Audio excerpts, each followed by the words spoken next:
సోదరులకు నమస్కారాలండి. ముఖ్యంగా చెప్పాలనుకుంటే బారు వ్యవహారం జరిగిందా ఇంకో వ్యవహారం జరిగిందని పక్కన పెడితే నేను జనసేన పార్టీ ఆఫీసులో మా వైఎస్ఆర్ కాంగ్రెస్ పార్టీ నాయకుల్ని మన జనసేన పార్టీ కార్యాలయంలో చాలా నీచంగా దుర్మార్గంగా వ్యక్తిగత దృష్టిలో దుర్భాషలు ఆడించారు. జనరల్గా ఎవరు ఒప్పుకోకపోయినా గౌరవనీయులు గుడివాడ గురునాథరావు గారిని, అమర్నాథ్ మన వీరభద్రరావు గారు కానీ, కొంతల రామకృష్ణ లెజెండ్స్ వీళ్ళందరూ అంటే వాళ్ళు ఉన్నతమైన విలువలతో రాజకీయాలు చేస్తారని ప్రజలందరూ నమ్ముకుంటారు. అలాంటి కుటుంబాలకి ఏ రోజైనా సరే వీరభద్రరావు గారికి భయపడి రాజకీయాలు చేసే సందర్భాల్లో కూడా 99 కూడా కొంతల రామకృష్ణ వెన్నట్టు ఉండే కష్టంలో సుఖాలను గెలిచి సంతోషించి ఓడిపోతే ఏడ్చిన రోజులు ఉన్నారు మాకు. ఆయన వల్ల ఏ రోజు కూడా రూపాయి కూడా మేము సంపాదించుకోలేదు. ఆయనకి రాజకీయ భిక్ష రాజశేఖరుడు పెడితే మాకు రాజకీయ భిక్ష ఈయన పెట్టారు. మేము పార్టీకి సర్వీస్ చేశాక మాకు కౌన్సిలర్ పదవి ఇచ్చారు. నేను పార్టీ సర్వీస్ చేసిన మాజీ మంత్రి అమర్నాథ్ గారు గౌరవ కార్యక్రమం డైరెక్ట్ ఇచ్చారు. అంటే మేము చేసిన సేవలు గుర్తించాలి ఇచ్చారు. ఆ రోజు అమర్నాథ్ గారిని కానీ మన కొంతల రామకృష్ణ ఏ రోజు వ్యక్తిగతంగా ఎవరు కామెంట్ చేసినా మేము ఒప్పుకునే వాళ్ళం కాదు. మా పార్టీలో కూడా ఇప్పుడు రామకృష్ణ గారిని కానీ కామెంట్ చేసి మా పార్టీ ఇప్పుడు లైన్ కూడా తాటద్దని చెప్పింది కూడా మా పార్టీ నాయకులు చెప్పింది మేము పాటిస్తున్నాం. మొన్న మేము ప్రెస్ మీట్లో మాట్లాడేది కూడా ప్రజా సమస్యల కోసం కానీ నేను కానీ మా రమేష్ తమ్ముడు కానీ అంతా పార్టీ సమస్యల కోసం మాట్లాడడం తప్ప ప్రజా సమస్య కోసం వేరే సమస్య మేము మాట్లాడలేదు. కానీ వ్యక్తిగతంగా అసలు నేనేం చేశాను, నాకేం చేశారు, వాళ్ళ సొమ్ము నేనేం తినేశాను. అమర్నాథ్ గారు వైఎస్ఆర్ కాంగ్రెస్ పార్టీలోకి వచ్చిన తర్వాత పార్టీ ఆఫీసులు టీలు కూడా సంస్కృతి స్టార్ట్ అయింది. కొంతల రామకృష్ణ ఇంటి దగ్గర టీ కానీ కాఫీ కానీ బిస్కెట్ కూడా మేము ఎప్పుడూ తెలియలేదు. ఎలక్షన్లో కూడా నాకు తోచింది నేను పార్టీ కోసం ఖర్చు పెట్టండి. అవేళ 2014 అవ్వచ్చు, 2004 అవ్వచ్చు, 2009 అవ్వచ్చు. ఎవరో సొమ్ము అంటే ప్రజెంట్ కొంతల రామకృష్ణ గారు వెనకాల తిరుగుతున్న జూనియర్లు కానీ సీనియర్లు కానీ ఎవరికైనా సరే బొడ్డేడ్స్ ఏంటి, బొడ్డేడ్స్ కుటుంబం ఏంటి, బొడ్డేడ్స్ విలువ ఏంటో తెలుసు. ఎవరో తిరం తక్కువల్ని నెల తక్కువల్ని తీసుకొచ్చేసి పెట్టేసి మా జానీ గారు గంజాయి వనంలో తులసి వనంలో గంజాయి ముక్కట ఏంటి జాజుల రేపు రోజు కొడేస్తారేట ఏడు కొట్టిడేటి తిట్టిలేటి అనకాపల్లె బీహార్ అయితేనా ఏడు కొట్టిడేలు తిట్టిలేటి ఏంటి ఈ సంస్కృతి ఏంటి. కొంతల రామకృష్ణ గారు మాకు విలువలతో కూడా రాజకీయం మాకు నేర్పితే ఇంకా ఆయన విలువలతో కూడా రాజకీయం చేస్తాను మేము అనుకుంటున్నాం. ఇప్పుడు ఆ రాజకీయం చేతలు మాకు తెలియట్లేదు. అసలు కొట్టేసుకోవడం తిట్టేసుకోవడం నాకు అర్థం అవుతుంది. మేము ప్రతిపక్షం అండి, మేము పాయింట్ అవుట్ చేస్తాం. పాయింట్ అవుట్ చేస్తే కొట్టేస్తారా, ఇంటికి వచ్చి చంపేస్తారా, ఏడిది దరిద్రం. అనకాపల్లిలో అంత నీచమైన రాజకీయం ఎప్పుడు మేము చూడలేదు. దయచేసి రామకృష్ణ గారు మీకు తెలియకుండా ఈ పని జరిగితే బహిరంగ సమావేశం చెప్పించండి. మీకు తెలియ జరిగితే మీరు కోల్పోయిన వ్యక్తి అవుతున్నారు. మీరు దయచేసి ఇప్పటికి కూడా మీరంటే మాకు గౌరవభావం ఉంది. మీ అల్లుడి గురించి ఇంకోళ్ళకి మాట్లాడుతున్నారో మాకు లేవు. మా పార్టీలో ప్రజా సమస్యలు. థ్యాంక్ యూ, నమస్కారం. అందరికీ నమస్కారం అండి. పట్న యువజనవిభాగ అధ్యక్షుని వైఎస్ఆర్సీపీ. నిన్న ప్రెస్ మీట్లో కూర్చుని మీరు అధికార పార్టీ ఉంది కదా, మీకు ఏదో రామ్కి గారు ఏదో పదవులు ఇస్తారు కదా అని చెప్పేసి నోటుకు వచ్చినట్లు మీరు మాట్లాడుతున్నారు. మీకు జనాల్లోంచి గుర్తింపు రావాలి.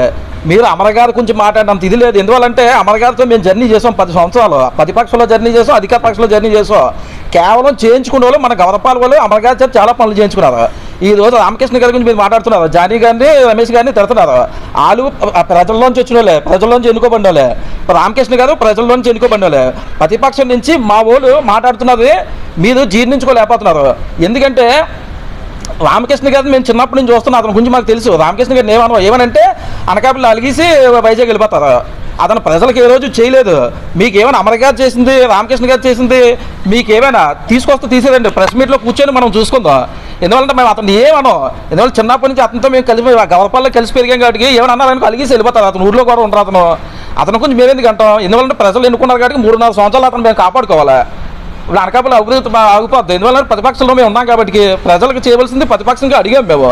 మీరు అది జీర్ణించుకోక ఇప్పుడు రామచంద్ర గారు మాట్లాడుతున్నారు. హాస్పిటల్లో ఏం జరుగుతున్నాయో మాకు ఫోన్లు రాకుండా ఉంటాయి. ప్రతిపక్షంలో మాకు తెలుసు రామచంద్ర గారు ఏం చేస్తున్నారో, పోలవ తిన్నారు గారు ఏం చేస్తున్నారో.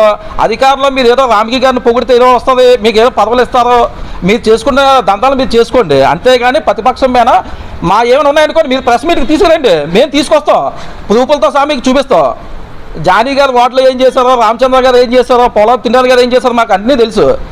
మీకు ఏమైనా ఇది ఉంటే ప్రెస్ మీట్కి రండి, మేము వస్తాం. హాస్పిటల్ ఏం చేస్తుందో మాకు తెలియదా? రామకృష్ణ గొప్ప అంటున్నారు. గొప్పగా పనిచేసి అనకాపల్లి అభివృద్ధిని చూపించండి. అంతేగాని బోర్డుల రాజకీయాలు మేము అధికారంలో ఉన్న 5 సంవత్సరాలు కూడా ఏ రోజు కూడా ఎవరిది కూడా బోర్డులు ఆపలేదు. మీరు బోర్డు కూడా వైసీపీ నుంచి పెట్టనవట్లేదు. మీరు ఎంత ఇదైతే అంత మాకు మంచిది. ఎందుకంటే ఇప్పుడు బొడ్డేరు శివ గారిని మీరు అన్నారు. బొడ్డేరు శివ గారు ఏ రోజైనా రామకృష్ణ గారితో జర్నీ చేశారు? ఏ రోజైనా రూపాయి ఎప్పుడైనా మీరు తిన్నారా? బొడ్డేరు శివ మీకు తెలుసా? అంటే మీకు రామ్కి గారు ఏం నేర్పుతున్నారు? ఆడిని తండమని, ఆడిని కొట్టమని కొట్టుకున్నారు. అధికార పార్టీ అనేది కొట్టుకోవడానికి కాదు, అధికార పార్టీ ప్రజలకు సేవ చేయడానికి. కొట్టుకోవడానికి మీరు రెడీగా ఉంటే మేము రెడీగా ఉన్నాం. రండి, ఏ జంక్షన్ వస్తాం రండి, మేము కొట్టుకుంటాం, రెడీగా ఉన్నాం. అది సంస్కారం కాదు. ఏ రోజు కూడా మా పెద్దలు, మా నాయకులు, గుడివాడ అమర్నాథ్ గారు కానీ, భరతన్ని కానీ ఏ రోజు మాకు అది నేర్పలేదు. ఈ కొట్లాట్లు అవి కాదు, ముందు ప్రజలకు పనిచేసి చూపించండి. మేము ప్రతిపక్షంగా మేము అడుగుతాం, దాన్ని మీరు జీర్ణించుకోలేకపోతున్నారు. మీరు తెలుసుకోవాల్సింది అది, ప్రజల కోసం పోరాడండి. అది నిన్న మొన్న చూస్తే కూటమి నాయకులు పెట్టిన ప్రెస్ మీట్లో చాలా దుర్మార్గమైన మాటలు మాట్లాడడం జరిగింది.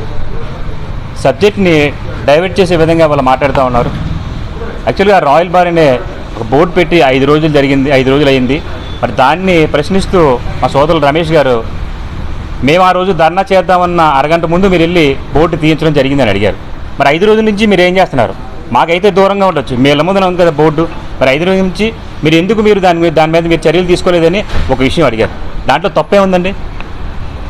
5 రోజులుగా మీ ఇళ్ళ ముందే కదా బోర్డు ఉంది. మరి గుడి ఉంది, అక్కడ బడి ఉంది. బడికి గుడికి మధ్యన ఒక బార్ పెడితే అది ఎంతవరకు కరెక్ట్ అనేది ఒకసారి మీరు ఆలోచన చేసుకోవాల్సిన విషయం ఉంది. మరి మీరే చెప్తున్నారు, మరి గైరమ్మ పండగ అంత ఘనంగా జరుగుతుంది, ఊళ్ళో గొప్ప దేవాలయం అని. మళ్ళీ మాట మారుస్తున్నారు, ఎండోమెంట్ నామ్స్లో లేదు అని. గొప్ప దేవాలయం మీరే చెప్తున్నారు, ఎండోమెంట్ నామ్స్లో లేదు అని మీరే చెప్తున్నారు. ఏంటి మీ మాటలకు అసలు పొంతం లేదు అసలు. ఇప్పుడు అధికార పక్షమా ప్రతిపక్షమా పక్కన పెడితే అది ఊరి సమస్య. ఊరు లేదని ఎలాంటి సమస్య జరిగితే మొత్తం అందరూ కూడా దాని మీద ఖండించాల్సిన బాధ్యత అనకాపల్లి ప్రజలుగా మనకు ఉన్నది. అది మీరు మర్చిపోయి వీళ్ళేదో మార్కులు కొట్టేస్తారు, వాళ్ళకన్నా ముందు మేమే మార్కులు కొట్టే విధంగా వెళ్ళి అరగంట ముందు వెళ్ళి బోర్డులు తీసి ఈ కార్యక్రమం చేయడం అనేది ప్రజలందరూ గమనిస్తూ ఉన్నారు. ఏది మంచి ఏది చెడో మీరు తెలుసుకోండి ముందు. మా ఊళ్ళు మాట్లాడిన దాంట్లో తప్పేమీ లేదు. ఇప్పుడు మేము ప్రశ్నిస్తేనే మీరు అన్ని పనులు చేస్తున్నారు. తుంపాల రోడ్డు కోసం మేము ప్రశ్నించాం. మేము సోషల్ మీడియాలో పోస్టులు పెడితే వెంటనే రోడ్డు వేశారు. మరి అలాగే రైల్వే స్టేషన్ రోడ్డు మన భర్త గారు వచ్చి ప్రెస్ మీట్ పెట్టి ఆ రోజు గట్టిగా నిందిస్తే ఆ రోజు మరుసటి రోజు 2 రోజుల్లో మీరు వర్క్ స్టార్ట్ చేయడం మొదలుపెట్టారు. ఇవన్నీ కూడా ప్రజలు గమనిస్తున్నారు. అంటే ప్రధాన ప్రతిపక్షంగా మేము బాధ్యతాయుతంగా మేము ప్రవర్తిస్తుంటే మీకెందుకు ఆ కుళ్ళు? మరి అనకాపల్లిలో మీరు అంటున్నారు రామకృష్ణ గారు మాత్రమే, పేలా గోవింద్ గారు మాత్రమే డెవలప్ చేశారని. అది కరెక్ట్ కాదు. ఎవరికి పదవి వచ్చినా సరే బాధ్యతాయుతంగా వాళ్ళ సమయంలో అభివృద్ధి చేశారు. మరి గతంలో చూస్తే దారి వీరభద్ర గారు అనకాపల్లి ఎన్టీఆర్ గ్రౌండ్ కావచ్చు, హాస్పిటల్ కావచ్చు, వీధుల్లో ఉన్న ట్యాంకులు కావచ్చు, ఆయన ఉన్న 2 దశాబ్దాలుగా ఆయన చేశారు. తర్వాత కాలంలో మరి రామకృష్ణ గారు వచ్చి రోడ్డు వైండింగ్ అన్నీ చేసి ఆయన ఆ టైంలో అవి చేశారు. పేలా గోవింద్ గారు సిమెంట్ రోడ్లు వేశారు. మరి తర్వాత వచ్చిన గుడివాడ అమర్నాథ్ గారు ఏం చేయలేదని పేలాపని పేలుతున్నారే మీరు. అనకాపల్లి వచ్చే రోడ్డు, వైజాగ్ నుంచి వచ్చే రోడ్డు ఎంత సుందరవదనంగా ఉంది మీరు చూసారా? మరి కోండ్రం రోడ్డు దశాబ్ద కాలంగా గతుకులతో ఉండే రోడ్డు అది. దాన్ని కోండ్రం వరకు కూడా రోడ్డు ఈరోజు చూస్తే ఎంత సుందరవదనంగా ఉంది. మరి నూకాలమ్మ గుడి ఈరోజు ఎంత ప్రాచుర్యం పొందిందంటే మరి ఆ రోజు గుడి ఇప్పింది, శంకుస్థాపన చేసింది మరి గుడివాడ అమర్నాథ్ గారి టైంలో. ఇవన్నీ అభివృద్ధి పనులు కదా. మరి పిహెచ్సి సెంటర్లో, ఆర్బీకే సెంటర్లు ఇవన్నీ గుడివాడ అమర్నాథ్ గారి టైంలోనే డెవలప్ అయ్యింది. ఇవన్నీ మీ కళ్ళు కనిపించట్లేదు. స్పెట్స్ పెట్టుకొని కార్లు వెళ్తున్నారు అంటారు. అతను నైజం అండి అది. కావస్తే మీరు 10 స్పెట్స్ కొనుక్కొని పెట్టుకోండి అయ్యా. మీకు చేత కాదు. మా ఊడు అయినా గ్లామర్గా, మా గుడివాడ అమర్నాథ్ గారు గ్లామర్గా అందంగా ఉన్నారని ఒక కుళ్ళు మీకు ఏడుస్తుంది. దీన్ని బట్టి అర్థమవుతుంది. మాట్లాడుతున్నారు ఏంటండి అది? బాధ్యతాయుతంగా మాట్లాడే ముందు బాడీ ఉంది కదా, చూపడతాను గుండె మీద చేస్తానంటే తనడు ఎదుటి వరకు కూడా వచ్చు. మీకు ప్రాక్టీస్ లేదేమో, మా ఊరికి బాగా ప్రాక్టీస్ గుండెల మీద తనడు. అది గుర్తుపెట్టుకోండి. మీరు ఊరిని ఏదో మాట్లాడాలి కదా అని చెప్పేసి ఒరే గిరి అంటూ చులకన భావంతో మాట్లాడడం అనేది పద్ధతి కాదు. మీ పద్ధతులు మార్చుకోండి. మీరు ఎన్ని చేసినా ఎన్ని మాట్లాడినా ప్రధాన ప్రతిపక్షంగా మిమ్మల్ని అందరినీ ప్రశ్నిస్తూనే ఉంటాం. మీ చేత చేయించాల్సిన పనులన్నీ కూడా అభివృద్ధి పనులన్నీ చేయించే బాధ్యత మేము వైఎస్ఆర్సీపీగా మేము తీసుకుంటాం. ఈ సందర్భంగా మీకు తెలియజేసుకుంటున్నాం. ముందుగా ఇక్కడికి విచ్చేసిన మీడియా మిత్రులందరికీ కూడా నమస్సుమంజలండి. ఈ రోజున వైఎస్ఆర్ కాంగ్రెస్ పార్టీ ఈ రోజున మీడియా సమావేశం పెట్టిందంటే దాంట్లో ముఖ్య ఉద్దేశం ఈ రోజున స్వతంత్రం వచ్చి మనకి రమారమి 75 సంవత్సరాలు కాస్తూ ఉంది. అంటే ప్రతి ఒక్కరు గమనించాల్సింది ఏంటంటే ఏ ఒక్క పార్టీ కూడా శాశ్వతంగా ఉండదు. ఈ రోజున ఒక పార్టీ అధికారంలో ఉంటే మరుసటి సంవత్సరం ఉండొచ్చు లేదా రాకపోవచ్చు. అంటే ఒక పార్టీ అధికారంలో ఉండొచ్చు, తర్వాత ఇంకో పార్టీ అధికారంలోకి వస్తుంది. ప్రతి ఒక్కరు కూడా చేయాల్సింది ఏంటంటే ఆ పార్టీని నమ్ముకొని ఉంటారు, కార్యకర్తలు ఉంటాం. ఆ కార్యకర్తల సమయాన్ని పాటిస్తూ ఆపోజిట్ పార్టీ యువతల పార్టీ చేసిన ఎత్తుపల్లాలనే వాళ్ళు క్వశ్చన్ చేయడం జరుగుతూ ఉంటుంది. ఈ రోజు సబ్జెక్ట్ ఏంటంటే నిన్న కాక మొన్న ఒక బార్ సిచ్యువేషన్ వచ్చినప్పుడు అక్కడ సత్యడేరు అటువైపు ఒక బడి, మరి అక్కడే ఒక గుడి, పక్కనే మరి ఒక పోలీస్ స్టేషను, ఈ మూడు కలిసి ఉన్న చోట ఒక బార్ అనేది రావడం జరిగింది. మరి ఆ బార్ వచ్చిన తర్వాత ప్రజలందరూ కూడా బోర్డు పెట్టడం, అక్కడ పెట్టిన తర్వాత బోర్డు పెట్టిన తర్వాత ప్రజలందరూ కూడా దాన్ని తిరస్కరించిన తర్వాత లోకల్ ఎమ్మెల్యే గారు కొత్త రామకృష్ణ గారి దృష్టికి వెళ్ళిన తర్వాత మళ్ళీ జనాల యొక్క కోరిక మేరకు తీయించడం జరిగింది అన్నారు. సంతోషం. అంటే ఇక్కడ బార్ పర్మిషన్ ఇచ్చినప్పుడు మాకు వచ్చిన ఏంటంటే బార్ పర్మిషన్ ఇచ్చినప్పుడు లోకల్ ఎమ్మెల్యే గారు అయినా కొంత రామకృష్ణ గారి దృష్టికి వెళ్ళలేదా? మరి వెళ్ళిన తర్వాత ఆయన ఒప్పుకోవడం జరిగిందా? మరి ఆయన పర్మిషన్ ఇవ్వకపోతే అక్కడ బార్కి పర్మిషన్ ఎవరైతే ఇచ్చారో ఇవన్నీ కూడా మరి సందిగ్ధంలో ఉన్న అంశాలు. ఇవన్నీ కూడా ఒకసారి మీరు ఆలోచన చేయండి.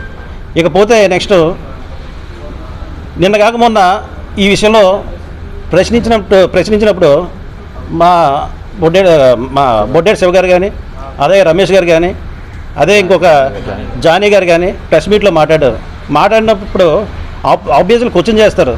క్వశ్చన్ చేసినప్పుడు వ్యక్తిగత దూషణలకి నువ్వు ఎందుకు పనికిరావు, ఇవన్నీ కూడా కరెక్ట్ కాదు. ఎందుకంటే ఈరోజు ప్రతిపక్షంలో మేమున్నాం, రేపు పొద్దున్న ప్రతిపక్షంలో మీరుండొచ్చు.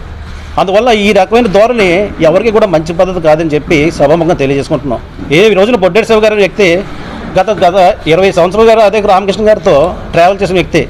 ఈరోజు రామకృష్ణ గారు అంటే మా అందరికి కూడా అభిమానమే. అలాంటి వ్యక్తితో 20 సంవత్సరాలు ట్రావెల్ చేసిన వ్యక్తి ఆయన అలాంటివి తెలియదండి. ఈయన అదే మనిషి ఆ రోజున కౌన్సిలర్గా వాళ్ళని నమ్మి సీట్ ఇచ్చారు. అంటే ఆయన చేసిన సర్వీస్కే కదా. మరి అలాంటి వ్యక్తి ఈ రోజున మీరు ఎందుకు పనికిరాని వ్యక్తి కింద మీరు చూపించడం, చిత్రీకరించడం రాంగ్ అని చెప్పి మీకు తెలియట్లేదా? అంటే ఇక్కడ ఒక వ్యక్తిని విమర్శిస్తే, ప్రతి విమర్శ చేస్తే మీకు పదవులు వస్తుందని ఒక మంచి ఆలోచన మీకు ఉందా?